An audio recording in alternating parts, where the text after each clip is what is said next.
here, which is just like filling my little museum heart. This place is so full of stuff, objects, archives, things that are, they're amazing, but really I think it's the people that make it tick. So it's so great you're all here tonight. I have a couple of just kind of introductory stuff, and then I'm going to turn it over to these brilliant minds who are going to kind of astonish you. So my name's Coco Mosley. I'm the director of the Sheldon. I'm fairly new here. I don't think I've reached my 1-year mark yet, but I've just been delighted to sort of think with the team here about what we can do to reimagine the museum and stimulate new conversations. So welcome to Simple Astonishment. And we have Megan Mayhew Bergman, and we have Cindy Hill, Caleb Kenna, Jon Mingle, and moderated by Liza Cochran. The event wouldn't be possible without the support of Vermont Humanities as part of their 50 Forward series, including the generous contribution from a friend of the humanities. And of course, thank you to our guests, and my amazing, brilliant co-collaborator, Liza, for kind of everybody being willing to join us for a slightly experimental museum program. It's not your typical history talk. And so thank you to Middlebury Community Television for filming this. I know there's a lot of folks who couldn't be here, and they're really grateful that they'll be able to catch a recording of it. And of course to Eva Garceland-Hart, who's the museum's archivist, for being up for participating in this type of event and helping me search for images and think about ways that we can engage the museum's archive in conversations that are relevant to our community today. So I just wanted to share a little bit about the kind of background for this gathering tonight. And the call came out for Vermont Humanities to submit possible programs for their 50 Forward series and ways for our state to start to think about what questions, what conversations should the humanities be having. And we often talk at the museum, about how to move the needle in terms of bringing in new ideas to a history museum, right? You have this sort of object and archival collection that's really rich, but it can kind of stagnate if you don't start to connect it with current conversations. And after some sort of mulling it over and chatting with Liza and starting to think about how could we start to do this? And then I sent a couple of vague emails to these lovely folks here, and they all responded positively. And so with that, Simple Astonishment was born. And we hopefully tonight can start to connect the images in Addison County, both the historic images and our current day images from Caleb Kenna, with a conversation about a changing landscape and using the tools of humanistic inquiry that I think can be really powerful in engaging and motivating us to sort of tune in. And I hope the museum can be a part of that conversation going forward. So quickly, there's a restroom downstairs at the bottom of the stairs, and I'm going to give a brief bio of Liza and then turn it over to her, and she'll sort of guide you through the evening. So Liza Cochran is a writer and educator. She's worked with students and writers in nonprofit and school settings, including at Harvard Graduate School of Education, Columbia University, and Write the World. She's the co-director of Ordinary Writers, Stories for Our Time, which offers creative nonfiction, environmental writing classes to adults and teens around the globe. Thank you, Liza. Thank you, Coco. I'm going to go try to find a place to sit. Right up front. Yeah. So, thank you, Coco, our community convener extraordinaire. It was really Coco's vision and kind of sense of possibility that brought this event into being tonight. And it was such a pleasure to start to dig through the archives together and really ask ourselves the same question that we will ask all of you tonight, which is what role can the humanities play in helping our communities engage with the climate crisis in a meaningful way. And thank you all for coming out on this chilly Wednesday evening. We are thrilled to have you here and are grateful for your support for the Sheldon and for our greater Addison community, and also really grateful that you chose to come out and talk about and think about and engage with a topic that is, by definition, could be quite overwhelming and difficult, and it's tempting to stay at home in front of our wood stoves. And so we appreciate you being here and being willing to look at something head on when it's oftentimes easier to look away. So thank you for being here and coming along on this, as Coco said, experimental ride with us and merging the past with the present, images and ideas and writings and conversations, and to spark relevancy here at home in this ongoing crisis in a way that brings us all together. The first half of the evening will be a moderated conversation with our panelists. I'll introduce shortly. And there's a seat right here. You sit right there. I'll sit back there. And at the heart of our conversation is this observation from the Australian climatologist Joelle Gergis. And she recently wrote, "As a scientist, I know it's easier to explain how bad a situation is, but far harder to actually feel it. That's where art and storytelling come in."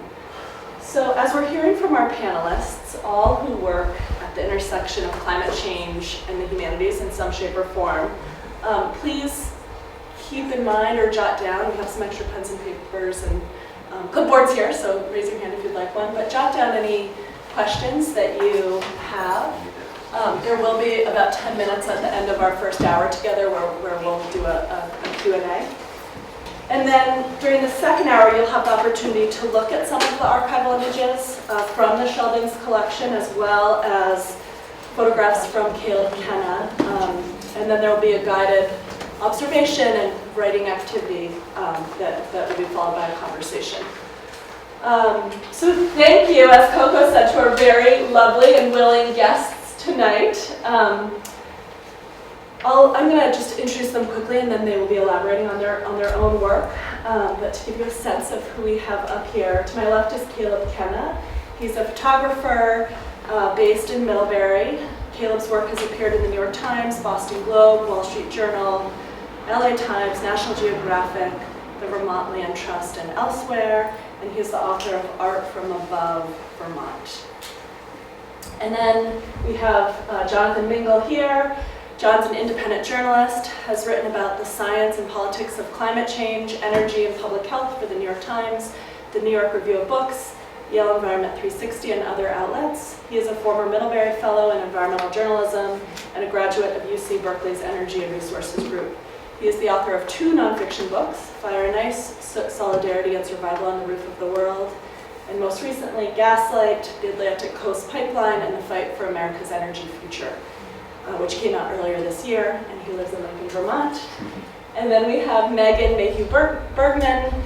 Megan is a journalist, essayist, and critic. She has written columns on climate change and the natural world for The Guardian and the Paris Review. Her work has been featured in the New York Times, the New Yorker, the Atlantic, and elsewhere. She is the author of 3 books, Birds of a Lesser Paradise, Almost Famous Women, and How Strange a Season. She currently teaches literature and environmental writing at Middlebury College, where she also serves as director of the Bread Loaf Environmental Writers Conference. Megan is also the founder of Open Field, a nonprofit geared toward increasing the accessibility of environmental storytelling and advocacy skills. And last but not least, we have Cindy Hill. Cindy has served on the editorial board of the SUNY Stony Brook environmental literary journal Earthwords, and was contributing editor to Wild Earth magazine. Cindy's published poetry collections include Wild Earth and Elegy for the Trees. Her collection, Love in a Time of Climate Change, is forthcoming from Finishing Line Press in 2025. She holds an undergraduate degree in political science and environmental policy, a master's in environmental law and JD, and lives and gardens in Middlebury. All right. So, lovely panelists. As you know, one of the guiding inquiries in bringing us together tonight is the role of the humanities in addressing climate change and the environmental crisis more broadly. And humanities is an amorphous, broad term. So 2 questions for you 4. In more concrete terms, what do you create or make or do in the field of humanities? And then the second question, how does that work or practice of creating directly or indirectly relate to the climate crisis? And Caleb, why don't we start? Sorry. So we're saying Why don't we end with you? You're good. And just work our way this way. There you go. Thank you. They're teaming up on me. Yeah. Thanks, Caleb. No problem. I'll get back to you another time. So I wear a lot of hats, but I do a lot of writing these days, primarily as a poet. I'm also a musician. I do a lot of songwriting. In the past, I've done quite a bit of magazine journalism, a lot of it in the environmental field. And my writing has, in poetry and fiction, has always been heavily informed by my environmental values, or I don't want to say environmental values because that's so abstract, but by my relationship with the land. My book of poetry called Elegy for the Trees is actually like poems, mostly sonnets, about trees I have known and lost. It's basically an elegy for trees that I have lost. So it's more personal than abstract, I think, in its connection with climate change and the environment. Hi, I'm Megan. Thanks for being here tonight. I would say as a practitioner and a teacher, I'm really passionate about opening up environmental conversations. In my experience, the environmental movement has really suffered from elitism and tends to happen in a place of kind of jargon-heavy energy where not everyone feels like they can join an environmental conversation. So that's something I'm passionate about in what I do and in what I offer as a creator. I saw a stat, I think it was by Dr. Catherine Hayhoe, and she said something like 60% of people are aware that climate change is a man-made effect, but that only 8% are activated. And so I'm really fascinated by this idea of how do we move more people to a space of being activated. So not just knowing and fretting and hand-wringing, but how do we get into a place where we are repairing, where we are taking action? And so sometimes when I'm working in a journalistic space or in a teaching space, I'm really focused on that, which is how do I help people activate themselves?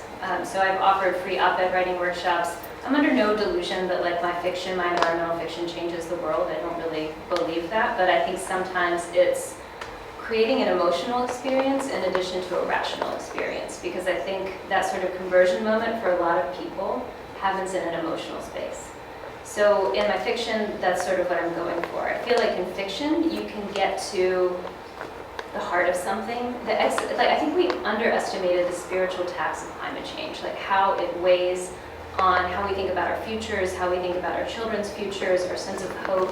And I think we've underestimated that pressure on young people and what they're living with. And I think fiction can speak to that hypothetical and that spiritual, sometimes, at least for me, better than my journalism, but I'm really passionate about journalism's ability to spotlight facts. So I'm always thinking about how do I open up this conversation and become less elitist. I've heard some people refer to it as pond hockey environmentalism. So we're not Sierra clubbing, but we're talking about, from a language perspective and an accessibility perspective, how is this affecting your everyday? What are you witnessing? How will this impact culture? And trying to make the conversation local and specific and accessible, something I think about. I'm John. I am a journalist. So what I do is I work with raw material that is other people's stories. So I have to persuade them to share their stories with me. And then I use that, I put that through my journalism mill. And what I produce are feature articles, essays, a couple books, that all have something to do with climate change or health issues connected to climate change, or the clean energy transition is something in the last several years I've been more focused on. And I think there's a misconception out there, so am I an environmental journalist? I guess at times I'm a different kind of journalist, although a lot of what I write has to do with environmental issues. I think there is this misconception that that's mostly about the non-human world, like what we are doing to the rest. If you picture a Venn diagram. But I think the conventional wisdom tends to get this understanding of climate stories or environmental storytelling wrong. I think, when it comes to climate change, it's certainly a story about technology change. It's certainly about science and how science is communicated. It's certainly about politics. More than anything, it's a story about human culture, right? And so that's where I see my work connecting with the humanities, however you want to define it, is that at bottom, this is fundamentally a story about how what we are doing to the atmosphere and how those physical effects are playing out, on the ground here in our lives, upending people's lives and our politics and our energy systems and all the rest of it. Those are stories about human cultures changing or refusing to, on short time scales, long time scales. Those are the questions that I find most compelling as a journalist. And so in a lot of my work, I'm drawn to stories of people. I've only lately realized this. The thread running through a lot of the stories I chase are people coming together in times of crisis across dividing lines, let's say, that are familiar to us, and exploring why, like what motivates people to do that, and what comes from that. And those are fundamentally stories about humans interacting with other humans. To me, that's what environmental storytelling is actually about. I'm Caleb. Thank you all for giving me a breather so I can formulate my answer. I was an English major in college, so this is the Vermont Humanities that sort of connects with me. And I love writing and I love photography, but for me, photography is a bit easier. And I straddle those worlds between journalism and art also, and so can really connect with that. Mostly what I do is go out and look for islands, like in the previous picture, and with my canoe and try to take pictures. Whenever I'm traveling around Vermont, I'm looking for photos, and sometimes they might be literal, like I'm doing an assignment and I've got to get a certain picture for a publication. But more often than not, I'm just going out and taking pictures for myself, and then they take a life on their own. So, and sometimes it's reacting to things like, flooding or things like that. But, so I'm both in the daily world sometimes of photojournalism, that's my background, but then also more metaphorical photography and fine art or whatever. So that's what I do.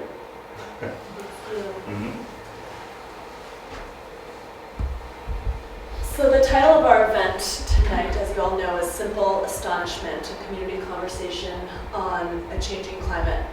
And this title comes from the poet Jane Hirshfield, who said, in reference to her collection of poetry Ledger, which grapples with the ecological crisis, "When I am facing the abyss, feeling the abyss, I have learned that what is curative for this is to look for the simple astonishment, which is always present, always." So the poems reflect that, both the dark poems and the occasional poem of radiance or praise.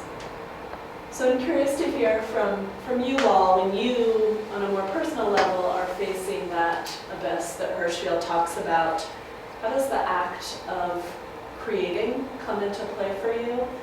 How does creating something through writing or art or photography influence or change your relationship to the emotional reality of the climate crisis? And does anyone want Sure, I'll start. Totally fair. I'll start. Thank you, Caleb. Well, so this photo up here, this was taken at made at the UVM Morgan Horse Farm a couple of Mays ago, right around during the pandemic. And so we were all locked down and we all had our masks on and we were all going through this global pandemic. And for me, getting out in nature was a great curative, and that's the way I survived. And that's actually where a lot of my photos started. And then using a drone to create them has just been a great inspiration for me, because I've been a regular photographer for 25 years and done that, but the drone allowed me to gain a new perspective. And so I've been trying to go back and get that same picture for 5 years, but that's May 17, 2020 or something, and the right elements of the time never will exist again. I mean, they might, but I might not be there. So that's my feeling.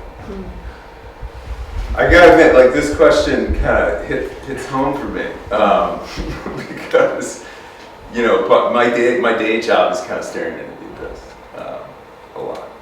You just consume a lot of doom. I talk to a lot of climate scientists in my life, and then I get it becomes a therapy session for both of us at a certain point.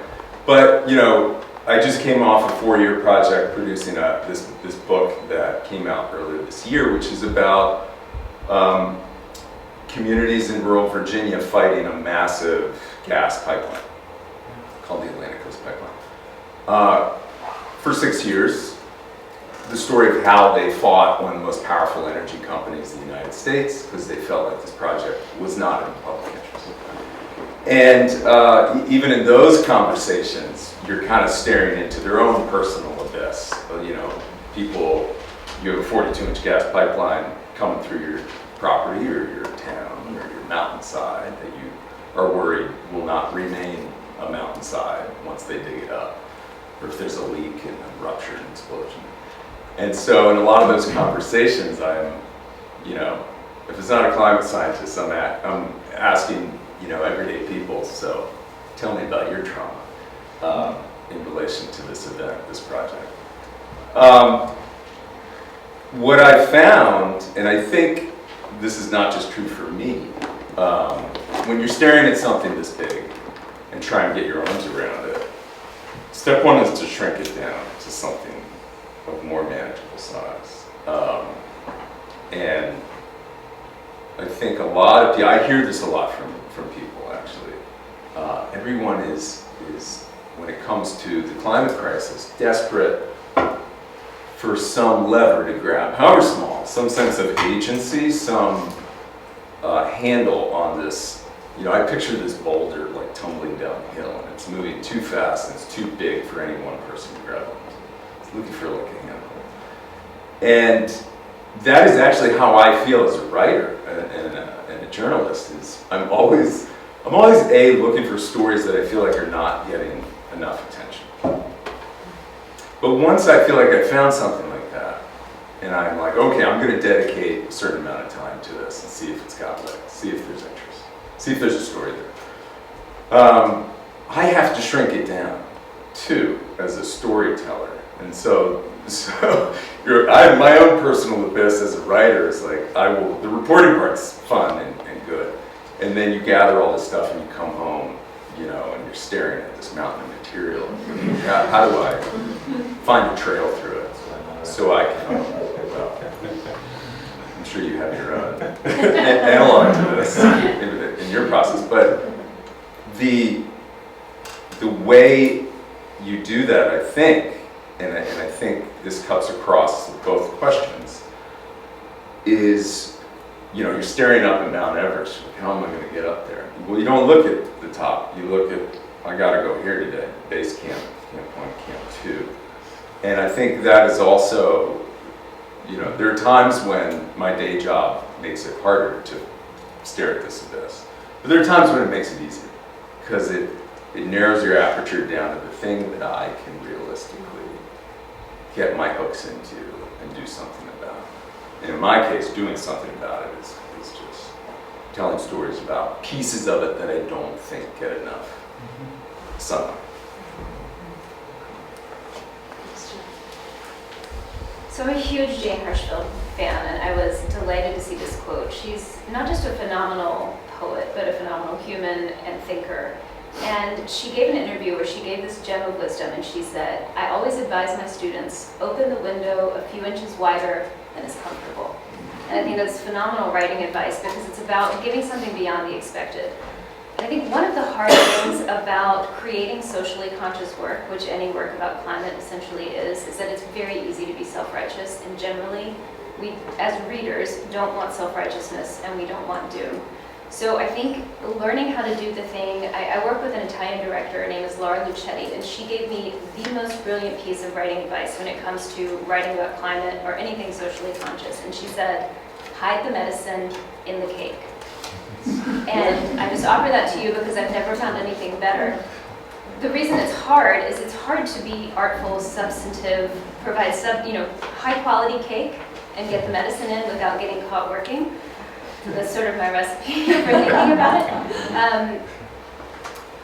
One of the ways I would say that I've done that is, so I've gotten into filmmaking, and right now I do kind of follow my wonder. I'm looking for the cake that also has something that I find to be essential and needed in humanity and transferable, but really comes with great cake. So I'm right now doing a documentary on Sandy West, who died at 108 years old on her 108th birthday and saved a 24,000 acre barrier island from development. She was a self-proclaimed witch. She was friends with Jimmy Carter. She created the first Heritage Trust Preserve Agreement. But there's, it's this beautiful island with incredible intact maritime forest and a really fresh preservation story with just great visuals and great characters. So I think a lot about that. And I also think a lot about something E.B. White said. E.B. White has a phenomenal collection of wartime editorials called The Wild Flag that I think was really prescient and ahead of its time. And in it he says, we always celebrate, I'm paraphrasing probably poorly, don't tell him. We always, we're willing to celebrate men that would give their lives for their country, but what about people willing to give their shirt for the planet? And I think this idea of sort of being able to think that way, what does the planet need, what do our spaces need, and celebrating those sort of actions. So I also, follow my wonder for stories who, that feature people who are doing things like reparative energy. Again, getting back to this, there's still so much we can do to reduce suffering on this planet. Like, do I think we're really going to solve climate change in time? Probably not. But we can absolutely reduce suffering. And so instead of, again, wringing our hands all the time, I love stories about people who are out there feeding people, working on renewable agriculture, solutions, action. It's there, it's available to us. And how to give that in the cake where it doesn't sound like I have this frying pan ready to tell you about how bad you are. How bad we are, I would like to say. So, facing the abyss as a poet, those are just wonderful prompt words there. But I have been pondering this quote for some days now, and having such sort of bizarre and eclectic associations with it. And one of the first words that came to mind was tang. Do you remember tang? Do you remember freeze-dried ice cream? Okay, when I am looking around, probably many of you here were growing up. Yes. I was growing up in this sense of profound optimism for the future. There had been horrors, but there were civil rights movements and we were moving forward. There was the space program. My father worked in the space program, and my God, that was just literally uplifting, pardon the pun. But, there was this was human ingenuity and inquisitiveness and exploration, creating a future that we could barely imagine, but we knew was going to be really cool, right? And then what happened? Well, quite literally Apollo 13, that was kind of a mess, and then the space program fell apart, and now our future is climate change and this energy catastrophe and the being in the midst of this extinction era, and we got children, we got grandchildren, and there's all of that sense that I thought until I was in high school or college that the future was going to be is now really bleak. It's really bleak.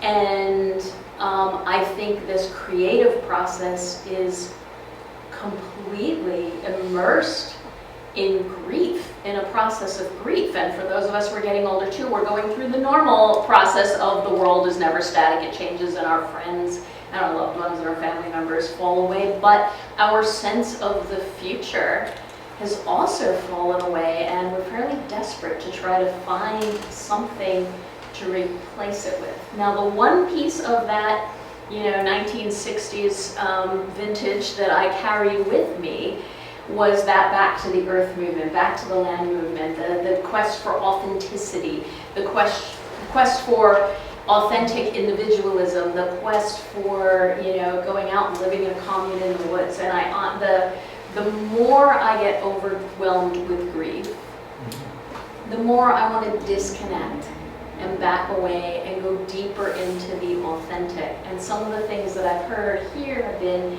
your comment about people coming together after crisis. Well, the fact that we all are here in this room together in person having this conversation is like the most positive thing I think that I've experienced, and I can't even remember when.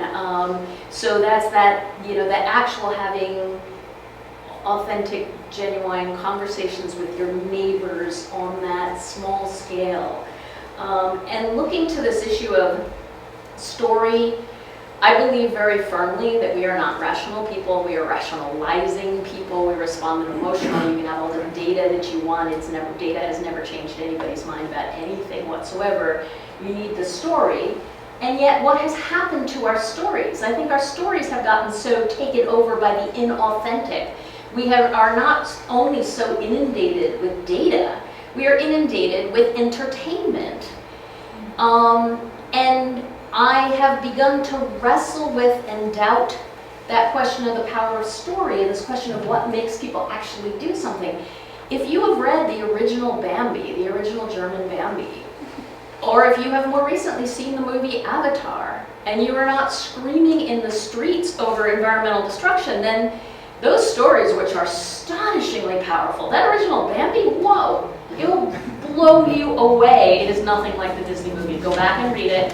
And if you are not sobbing and wanting to go just lay down under a tree in a meadow and feel the earth at the end of that book, I don't know what else, but those stories are there and we're still not moving, so how do we get to it? And I think the element that's missing is those stories have to be authentic and personal and in an actual shared community. Sitting around hearing a story around a campfire is very different than reading it on the screen. And I think the humanities is also, I know I am getting sucked into, the digital, like if we throw a story or an image, on a screen, that it's going to have an impact, but we've equalized everything that's on a screen is, an artificial bit of entertainment, and do not forget the fact that the internet is one of the highest energy usage, climate change pushing developments, and the AI and the bitcoins and the porn and all of the increasing imagery and video that's driving these centers is one of the biggest uses of energy. It's more than the airline industry. It's one of the biggest drivers of climate change that's going on right now. So every time you think, oh, let's put up a story or put up a thing or just make a new website so people can talk, it's like you're still in it, you're getting sucked into it. You're getting sucked into using the poison, to advance your cause. So honestly, I think the closer I get to the abyss, the more it wraps around me, the more I don't want to get out of bed in the morning in that black miasma. The more I go out into my garden, the more I want to sit in a room and talk to people, or go have coffee with you and talk about what are you writing and what can we do this week that's something, or tell me a story about something that's worked for you or that you're trying. So I think that very small, the very personal, the authentic, the real, getting back to the real, and that's where my writing that I'm kind of trying, and with poetry, trying to get to that little crystal of what's the point of authenticity in the middle of this story.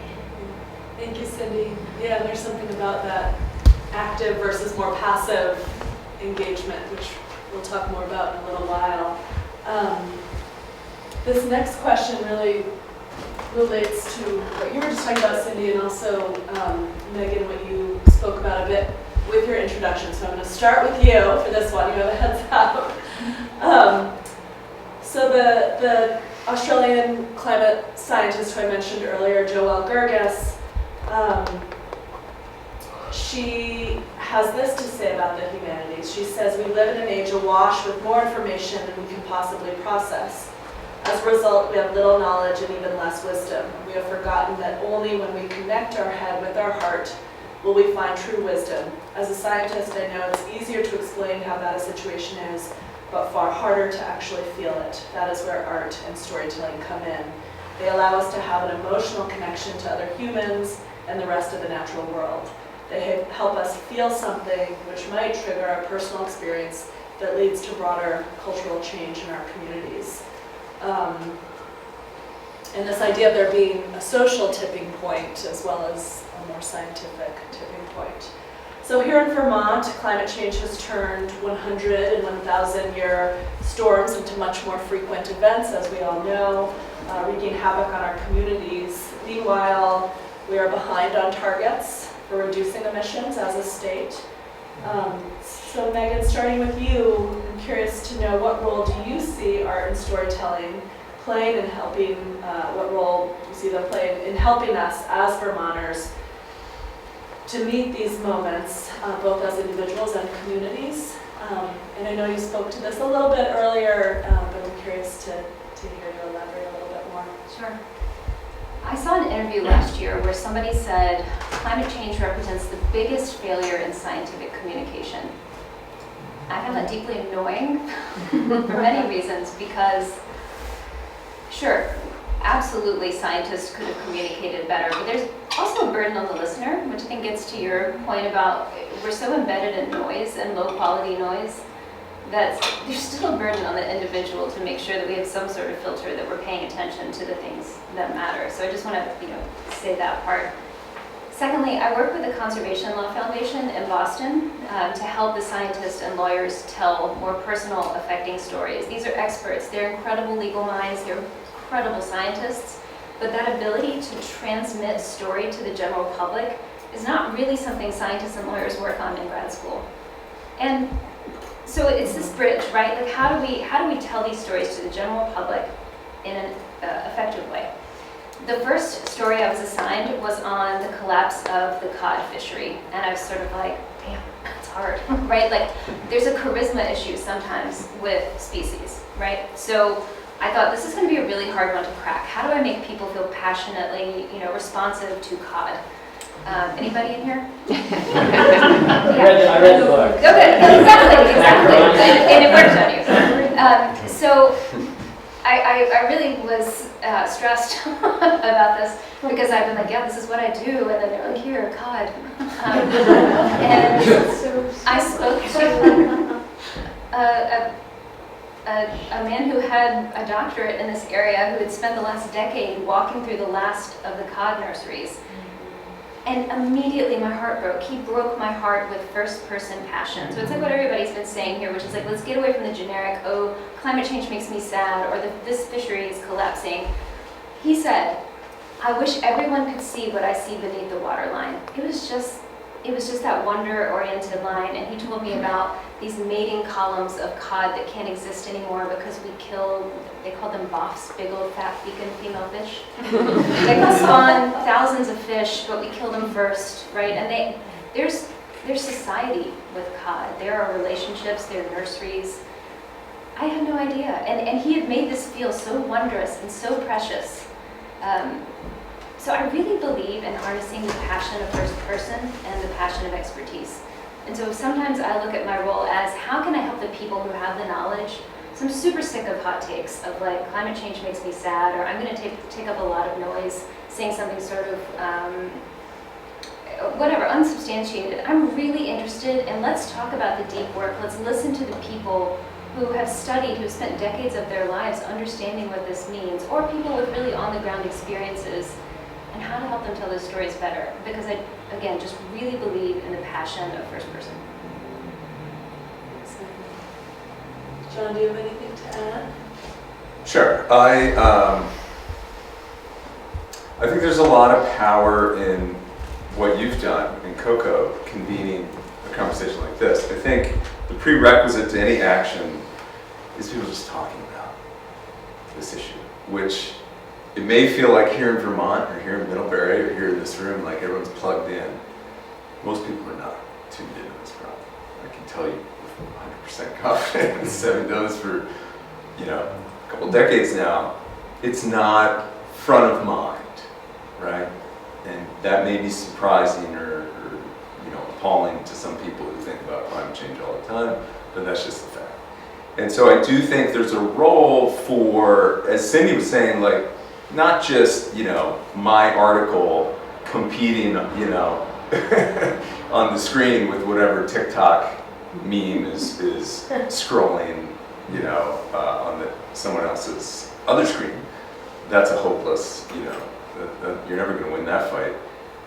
And I agree completely, like, more information is not what we need. We need data, reliable data, and good communicators of the science, but it is insufficient.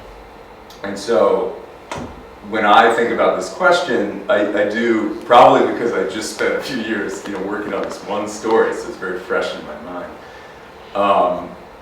I came at this project, which is about a natural gas pipeline.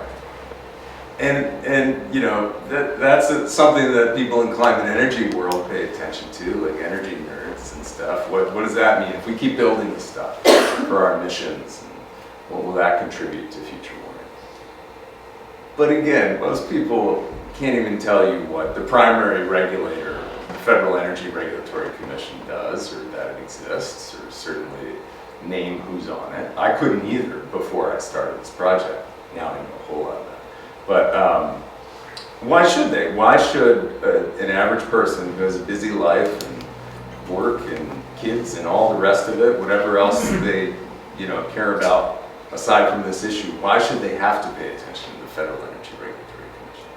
So I came at this book project knowing that, like, the primary subject matter of this book I was going to write was, if you ask a software program to design a subject to repel human attention, you could not come up with something, more perfect than natural gas pipeline regulation. Like, I feel sleepy just saying those words out loud. But that was my project and the task I set myself. And there are all kinds of threads to it, but I'll just give you an example of how I found a way to translate my own fixation on this subject and the fixation of the people whose stories I was telling, because they had to be fixated on it because this pipeline was coming through their lives and communities in West Virginia.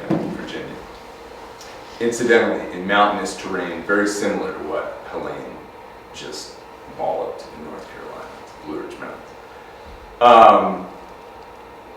And the way I, found a way through it was by bringing this enormous subject of, natural gas is methane. Another thing that most people don't really know. It is itself a greenhouse gas. But I don't know about you, I don't want to read a book about a pollutant. That's how I got like charts and numbers, and it's snooze fest, right? We all want to read stories about people we can relate to, even if they're not likable people who we could imagine walking in their shoes. And so that project became, over time, what it started with me thinking about, I'm going to tell a story about methane and why people aren't paying enough attention to it, to telling a story about Vicki Wheaton, the retired nurse who waged a decade-long crusade to update her rural county's floodplain ordinance so they couldn't bury a 42-inch pipe full of highly pressurized methane through a floodplain that is guaranteed to flood again and again, as we just saw in the mountains of West Virginia. It became the story of another woman, Joyce Burton, who left her job as a physical therapist to work full-time, and she's still doing it a decade later, to fight this pipeline, right? So you bring it down to the scale of individual lives, and people who are like, and then there are people in the book who, they gave up their kids' soccer games for years. Couldn't go to the soccer games. Why? because they devote all their spare time to fighting a fossil fuel project that they didn't think should be built. And again, that was something, I don't know about you, but as a parent, like, I could kind of relate to that as they're telling me that story, like, oh no, look what you missed.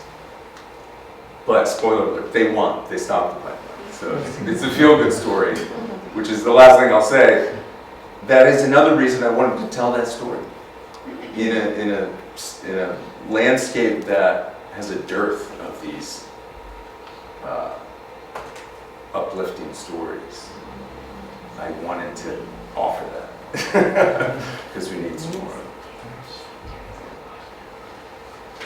So one last question before I open it up to you all for more questions from you. Can I just explain that photo there? Yeah. So this was taken in 2011 on assignment for the Boston Globe. I was flying in the back of a National Guard helicopter. So this is way before drones. And and this is in Rochester, and the cemetery that was washed away in the flood there. But you know, for me, it's like about access. Photography is about access, and whether it's riding on a National Guard helicopter, or making a portrait of somebody up close, or exploring a place with a drone for like the Vermont Land Trust or something. That's what it's about for me. So that's just the context of that photo. And this is actually, I don't think, ever been shown before, because I just was digging the archive, and because we were thinking about climate change, I was like, Wow, we should it is incredible photo. It really is an incredible Yeah. photo. So anyway, that's just the background of that photo. Are those coffins? They are. I think I was in the back of a helicopter, so it was hard to see, but yeah. So Dan has a connection with Rochester.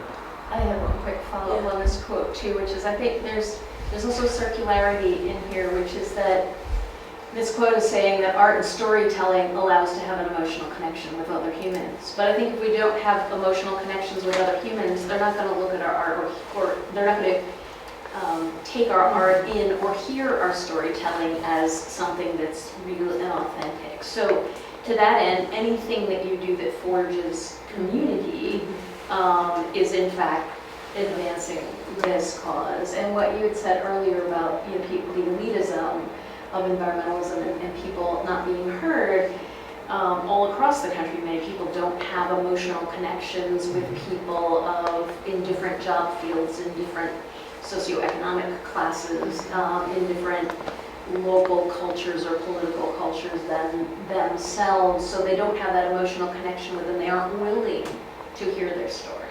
You know, are there people in farming or people working in factories and stuff here that we're not willing to hear their stories? We just don't have that emotional connection with them to be able to open the door. So it's somewhat circular, and you have to have the community in which the authentic storytelling can occur, which means an opening up and willingness to hear it. Right, and circular is a great word, because there's the connections and the sense of community that allows for that receptivity to the stories.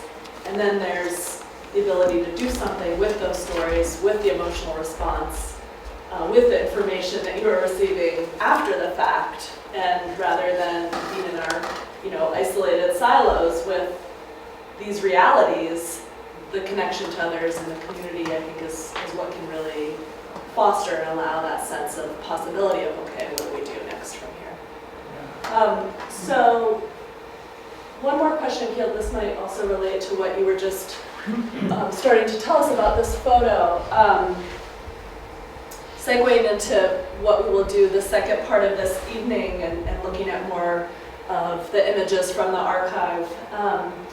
As you all know, Sheldon Museum is home to an archive of photographs taken from the 19th century through the mid-20th century that document the landscape of Addison County and the lives of its residents. So when you think, Caleb, of the archival material housed in museums and institutions around the state, what role do you think these collections could potentially have in engaging the public around the changing climate? Yeah, I mean, the first thing is, like, you think of like glaciers, and we see glaciers. I mean, I don't think we have them in the Sheldon Museum, but that type of thing, that documentation. But I wonder where that was, but Yeah, I mean, photography is documenting the current condition, whether it's in 1938 or 2024. So I think that's a really valuable tool to do that. So, Yeah, yeah. yeah. Any other thoughts from John, Megan, Cindy? Yeah, Megan. Sure. I took a class when I was at Duke, and it was about why people collect and what museums could do. And originally, I think as museums were rising to popularity, the idea was that we're exposing people to important ideas, to grow their minds, to grow their sense of what's possible, the connection between beauty and justice. And I think museums can play actually a really vital role in this sort of, I don't want to call it passive education, but a way of exposing people to important ideas. So a place where I've seen this happen is at Storm King. Has anybody been to Storm King, the sculpture park? The landscape architecture firm, Reed Hildebrand, has been working with them to have more compassionate mowing practices, to replant the alleys with native trees. And so there's, to talk about accessibility and moving through the space. But there's a way by good practice that museums can transmit ideas. And I would love to see more museums, and I think they are in terms of their installations, communicate what's essential, what is happening in culture, and how can we engage. I have, so just the word archives, the first thing that immediately springs to mind, and that's long years of working as an attorney, is how much archival material is lost, and lost to flooding as well as fire, but increasingly with these storm climate events, the town clerk records that are just gone. And so having consciousness of, in the first instance, safeguarding archival materials so that somebody someday can look at them all is question number one. And climate change is creating incredible, and again, the energy, the energy use that's necessary to keep climate control materials, to preserve these materials is something we really need to work on and consider. And then the next is accessibility, because we have these, there's all this stuff in the archives, but usually only like doctorate researchers or people involved in a research program at some level, particular level of academia and society even knows the archives are there, much less access them. And I'm thinking of all the incredible things there are in archives. We were talking earlier that I am presently pursuing another academic path that is entirely aimed at getting me the credentials to get into the Vatican archives, which have my passion in poetry is sonnets and the earliest Italian sonnets. And amongst the very earliest Italian sonnets of the 1300s were two different groups of gay lawyers in Perugia and in Sicilia who were openly writing and posting their gay love sonnets to their lovers. And there's a woman who has translated like 3 of them and said, oh, they're in these folios at the Vatican, the rest of them are in these folios, and they've never been translated, they've not seen the light of day. Now socially, do you think people would feel very different about themselves and their writing if they knew that these issues of sexual identity and sexual relationships are so universal that in the earliest days of sonnets, this was one of the things that was written about, and I'd like to bring that to light. So that's a social issue, but when we bring it to climate change, these histories, the floods, the book here called The Torrent that's in these archives and also in the Middlebury College archives about a massive flood that killed 19 people in New Haven Junction, and it's a personal account of that landscape and the devastation of this flood. Those are the kinds of materials that I think are so relevant here today, but people need to know they're there, have access, have people that are writing about them and bringing out those, and then making those archives accessible is in itself a massive project, right? You're gonna have to digitize it all, you're gonna have to get lots of people working on it to be able to help people find things and index it to, that's a lot of people and a lot of money and a lot of time, but we have to value it first. So the ability to show the value that's within it is really important. I would just add to that our culture here in the U.S., we're not very good at handing down stories in the way some other cultures are. And I'm thinking of these tsunami stones in Japan that, you know, surfaced in everyone's, the global consciousness after Fukushima in 2011, I think. Centuries ago, people inscribed warnings on these stones and set them in the ground and said, this is a warning to future generations. Don't build below here, right? And you can find other examples of that in other cultures, and we don't have anything like that. And we have such short memories, cultural memories here in the US for all kinds of reasons we could go into. But I feel like museums and these archival institutions could be connective tissue there. They could help address that shortcoming we have culturally. You know, we don't, my first book, I spent a lot of time in rural communities in North India that have oral history traditions. Hundreds of stories that are passed down over many, many generations. Again, we don't have an analog to that, really. And even when it comes to managing risk, which is one way to think about what we're talking about here. And so, you know, images like that, think of all the sleeping in the archives, you know, in all kinds of nooks and crannies, things that could be not just made accessible, but played with, how we present them and interact with them, which I think is what we're about to do now. And even, you know, used to inform new types of images. And I'm just thinking of, there's an artist, I can't remember who, some years ago, I think in Scotland, who projected lines of light, lasers, onto buildings and natural features to show people projected levels of sea rise, climbing up buildings for different increments of warming. And, you know, a lot of people are stopped in their tracks by that, because how else are you gonna really grapple with that? And you're like, oh, that's 5 feet up my barn, you know, by the end of the century. And so I think museums can play a really critical role in both looking back and kind of surfacing stuff and using that to project forward. And what you said made me think of this gentleman, David Brashears, famous mountaineer who died last year, I think. And I used some of his photos in my first book, because they did what you described. He found photos from the 20s and 30s of Himalayan expeditions. He went to the same vantage point and took photos today, or in the last couple decades, to show you exactly how much these glaciers have retreated.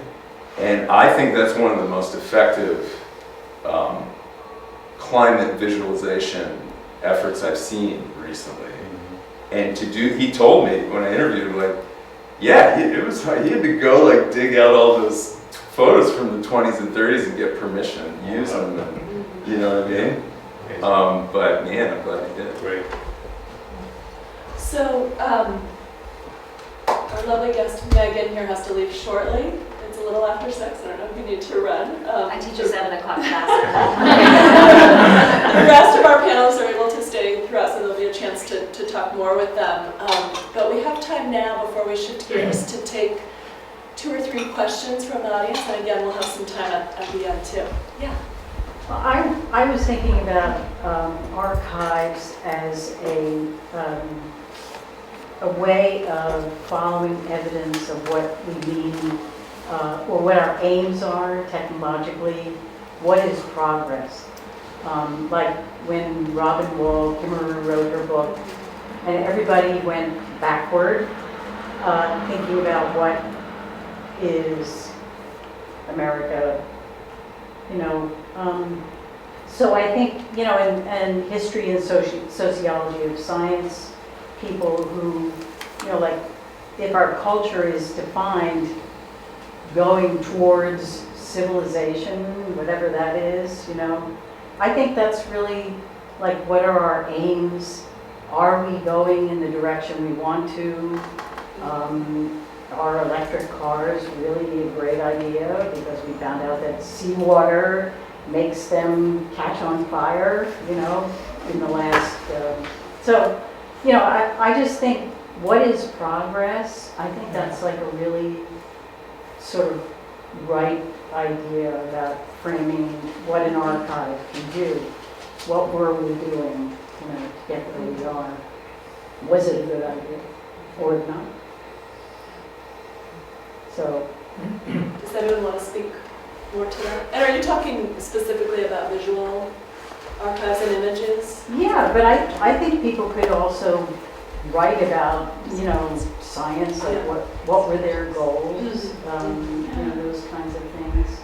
So I'm just curious how you. I think Rachel Carson gave a master class in this, in the written form in Silent Spring. I often teach the beginning of that, which I think is a master class in accessible writing, because she contrasts two moments, right? She says, there's once a community and you could hear birdsong and there were flowers along the roadside, and then there's the pesticides, and then things were quiet. And it's simple, it's accessible, it's powerful, but it's a contrast of time. And I think it also gets to the heart of your question, which is progress, capitalism, more things. Is this needed? Is this good? Is this a positive shift? We know how it turned out from the 60s, but I'm really fascinated by that time. It was E.B. White, actually, at the New Yorker, that took the chance of mentoring her through that publication early on. And I think what Robin Wall Kimmerer did was really brave for a scientist to talk about emotions, to write in first person, to question human exceptionalism. I think, there's a lot of power in that.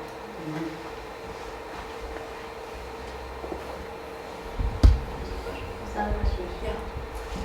I mentioned this to Caleb at the start, and it's a project that people here might enjoy. Back in 2017, Millbury College did an exhibit called Land and Lens. And it was, people may know, it was a wonderful compilation of 50 plus photographers who looked at the landscape starting in the 19th century going up to the present. And the title was Photographers Envision the Environment. And there were links to, here's how I see what I'm doing, here's how I fit in the span of photography. It's available at the college. Just look up Land and Lens exhibit. And it's the kind of thing you'll go back to time and time again because of the range of photography that is part of this exhibit. By the way, I'd like to just an aside, this is George Bellerose, who is an incredible photographer and writer who has written about loggers and other Vermonters, and he's one of the great documentarians around. So you just got to know who's speaking. He's not just some guy next to you. So he's one of my idols, in the photography world. But there's another question there, right? Thank you, George. Yeah, go ahead. Yeah, so somebody who spent their field as an environmental lawyer, I switched to see, can I write a play about climate change? And I struggled with how much information do I provide, or is it just a story and I hope they get something? But then I think, how do I compete with Ford or Nabisco or McDonald's, who are selling products that are pushing in the opposite direction? So Haydn Medicine, I think we're really good at selling people cake with no harm. There's a lot of questions here, but how do I compete through storytelling? Because you mentioned, your story, how does it compete with all those other things on TikTok? Yeah. I think good work can still succeed. I think if it's kind of an esse quam videre situation, like to be rather than to seem, and there's real heart and there's real substance and real dedication to craft and execution, I think you can still reach people. It may not be the people who are looking at Nabisco, but I think sometimes for me it's about getting honest about who my readership or my viewership is, and editing to that in the most generous way possible. Really considering my reader. I think every bit of writing or content should, I think, aspire to give some sort of gift or insight, and so I try to really focus on the quality of my gift or insight, and the rest is alchemy and luck. I think from a principles of persuasion point of view, that story has better odds of convincing people either that something or someone's not a threat. So like, opening up civil rights, to people that, or to the perception that people that you had othered are not othered, right? The story is good at that by, would close ranks around the campfire and be afraid of somebody, and then when we hear their story, then we let them into the circle. So it's good at that. It's also good at, dopamine fixes and selling you the sugar and the fast food and all the stuff that's selling you poison that's going to kill you because you're going to get the dopamine hit on it. It's going to make you happy in the short term. But so that's our interesting question with story in climate change, is that our message isn't, this is going to make you feel great, and it's not, we can all be a bigger, happier family by being friends with these people. It's, oh my God, we're all going to die and we have to stop what we're doing and change and do things that are hard. That's not an easy story to sell no matter how you read it. So how can we reframe from a William Ury Principles of Negotiation, Harvard Negotiation Project perspective, from a Principles of Persuasion perspective, what are the stories that we can tell that where we can reframe it somehow to make it we will all be happy, we will all have such incredible dopamine highs when this climate change thing is solved. What is that story? I don't know what it is yet, but I'll be looking forward to your play, and I'm sure that we will hear that in it. I think there's also something to be said too about the writing process itself versus the product, and that, to kind of shift your lens or perspective or goal to be more process oriented, and to think about, and this is actually a perfect segue, so thank you, into the second part of our evening together, is to really think about how does the act of creating change me and change the way I'm relating to this crisis. And then think of these concentric circles outside of yourself. And so by engaging with this crisis in a new way through writing, or in a different way through writing, you are changing something within yourself. You're changing something within the way that you are relating to other people in your life, whether you share your writing with them or not, whether they ever read what you write or not. And then outward from there, if you do end up sharing what you write, it will forever change the way that people in your life think about and understand and relate to you, and will even potentially, very likely, give them permission to relate to the situation and to the crisis in a different way too, and to start talking about it, right? That we, by talking about it, by bringing it into our consciousness and our public personas, we give other people the permission and invitation to do the same. And so what we're going to do, rather than taking a break now, I'm going to really quickly introduce the next part of our evening. And then you all will get up and have a chance to mill about, to look at the photographs on display here, and to also visit the restroom, which is downstairs if you need it, get water, etc. So I will preface, and just stand up here, I'll preface this next part of the evening by just reiterating what we've talked about quite a bit already, which is this thinking about how we typically consume, in a pretty passive way, information about the climate crisis. And it's interesting because, we're often reading about it, we're often listening or watching the news about it, and there's value to that, right? We want to be well informed about these issues. We are informing ourselves about a critical issue, critical to our lives already, as well as critical to the lives and the future of our children. But what would it mean in the face of this crisis to actually do something that's creating in the face of it, rather than absorbing or consuming? And so, whoopsies, let's see here. Back to our friend Jane Hirshfield, she says there's nothing ordinary that doesn't have the capacity for extraordinariness in it. And I think that has a great deal to do with why people write. Why we write, why we make art, why we paint, is because the very activity of turning in the direction of art is turning in the direction of seeing with more saturation, fullness, amazement. Simply the saturated existence that's always here if we can only manage to see it and find it. So with this quote as your inspiration, we invite you to wander around the room, and you'll notice here on this table, Coco and I have selected both images from the archives as well as Caleb's incredible photos, and we've put them into 5 groups, and the groups are collected by theme or by subject, and so one is the Middlebury Falls. We also have solar fields and orchards together. We have floods, we have winter, and we have industry. Each grouping has both at least one, if not more, of the archival images, as well as at least one, if not more, of Caleb's images. And then after 10 minutes of perusing, choose one of the groups to focus on and take one of the printouts that's in front of it and take it back to your seat, as well as a clipboard and pen or pencil.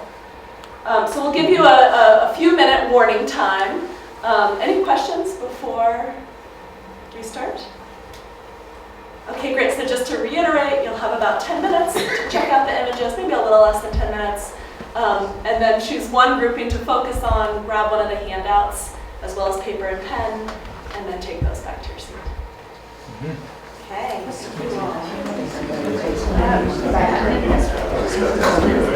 And then what value does this have in the face of the climate crisis? So reflecting on this experience of coming together tonight, thinking about these issues as a community, and then engaging in some sort of creation or creative process on your own over this last half hour or so.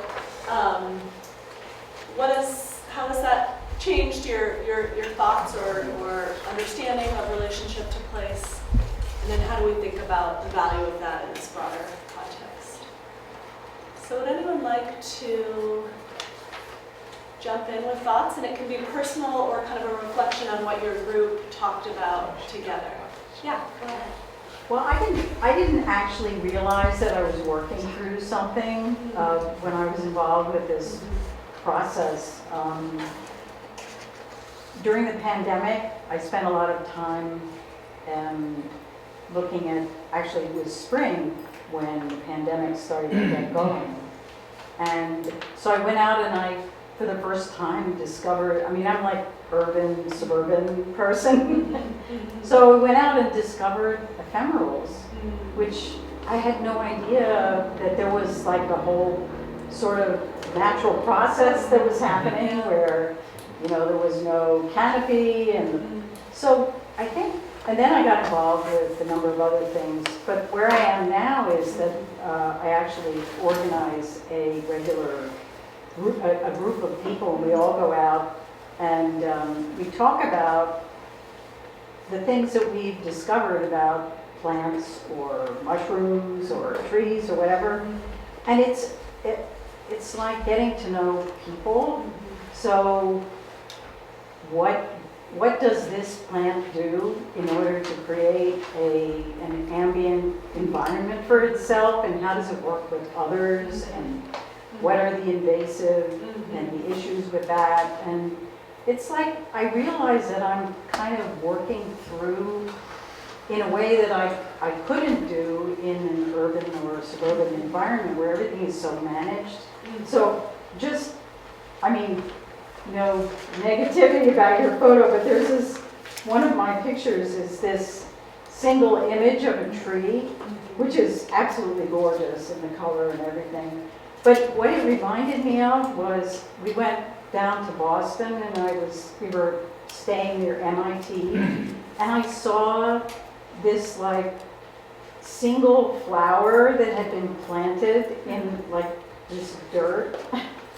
And it was like, and right next to it was this building that was like a monument. And it was like, I just realized like how weird that is.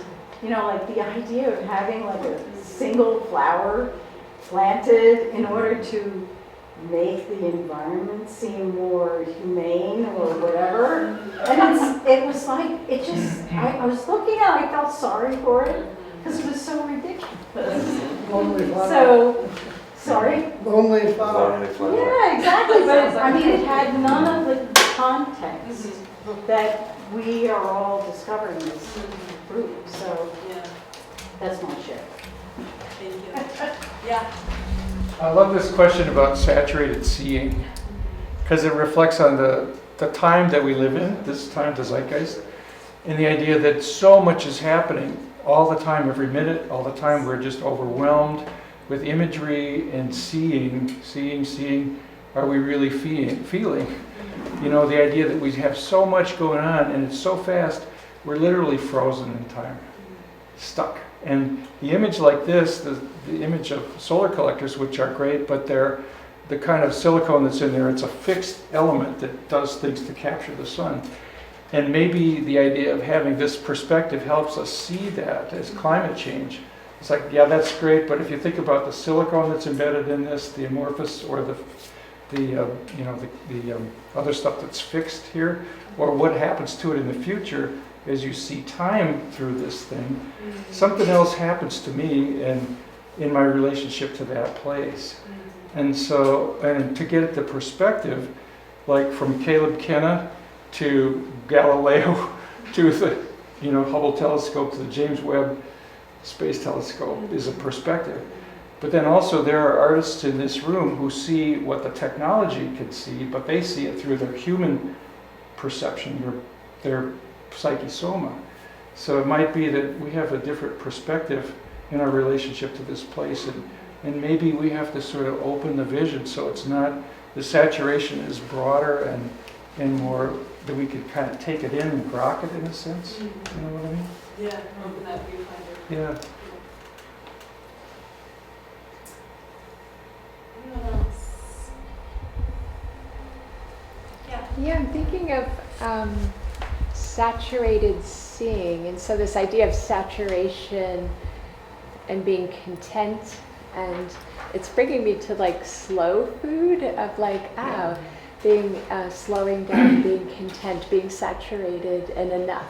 And in that way, it's the slowness that connects me to other people and such. Yeah. And so that's what's coming up for me is like, when I slow down and can saturate my seeing in this way, I'm in right relation with and how that relates to the climate and humans, and thus have a conversation that has some depth.